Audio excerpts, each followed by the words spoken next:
Le sujet changement climatique me passionne. Les jeunes doivent être vraiment à l'avant-garde de ce défi-là. Quand il s'agit des voix, on est nombreux. Mais quand il s'agit des voix décisives, elles deviennent très rares. Je voudrais, donc, au nom du ministère de l'Environnement et des Ressources forestières, déclarer officiellement lancer l'Académie des jeunes négociateurs pour l'environnement du tout. C'est ça. Voilà. Merci. Pourquoi cette académie?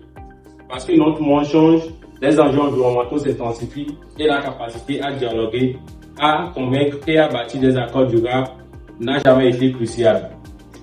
La IENA se veut à la fois un lieu d'apprentissage et un espace de transformation personnelle, professionnelle et collective. L'Académie ne forme pas seulement des négociateurs, mais forme des ambassadeurs du dialogue, des porteurs d'idées et des bâtisseurs d'avenir.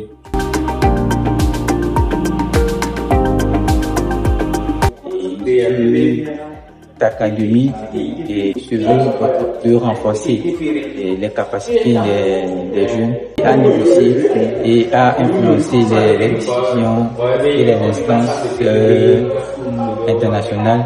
Donc le public cible, c'est nous, jeunes, compris entre 18 et 45 ans, engagés sur les actions liées à la lutte et motivés surtout. Cette initiative fait partie vraiment des initiatives très attendues. Le ministère tient vraiment à vous remercier. Nous voulons vraiment sincèrement, au nom du ministère, vous jeter les fleurs pour cette initiative. Voilà la question qui est portée par la jeunesse. Je vois deux dimensions, parce que quand nous parlons de la problématique de préservation, de conservation, de protection de l'environnement, il y a deux éléments importants, parce que c'est en même temps un droit, mais aussi en même temps un devoir pour nous les jeunes. Alors, un droit parce que nous avons le droit de regard sur ce que nos aînés prennent comme décision, ou ce que nos autorités prennent comme décision, ce que nos parents prennent comme décision. C'est en cela que toutes les conventions aujourd'hui mettent un accent particulier sur la prise en compte ou bien en tout cas l'implication de la jeunesse. C'est un devoir aussi, parce que si nous avons un droit de regard, ça veut dire qu'il y a quand même des choses que nos autorités aussi attendent de nous.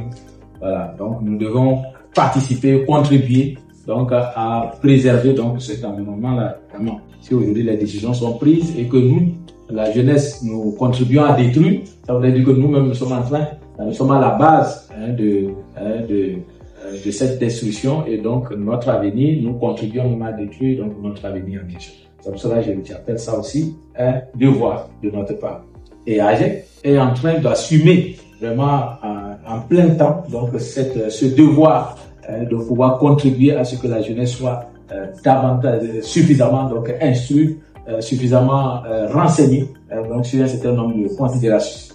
Comment la jeunesse peut être associée ou impliquée dans le processus décisionnel si la jeunesse elle-même ne maîtrise rien de la question? Aujourd'hui, face aux défis environnementaux, notamment les changements climatiques, les jeunes doivent être vraiment à l'avant-garde de ces défis-là en matière de négociation, en matière des solutions pour y remédier. L'on a remarqué que quand il s'agit des voix, on est nombreux. Mais quand il s'agit des voix décisives, elles deviennent très rares. Alors il est important de former les jeunes sur les techniques de négociation pour qu'ils puissent connaître les documents, comprendre l'historique et savoir comment pouvoir penser à des intégrations internationales.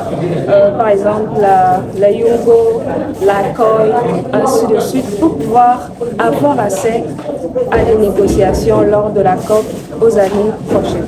Le sujet changement climatique me passionne et j'ai besoin de plus de compétences afin de mieux impacter les communautés pour les appuyer à faire face au changement climatique par la résilience.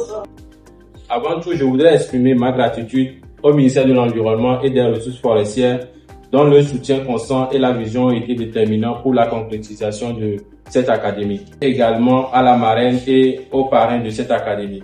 Je voudrais saisir cette opportunité pour remercier les partenaires potentiels de l'Académie des jeunes négociateurs pour l'environnement du terreau.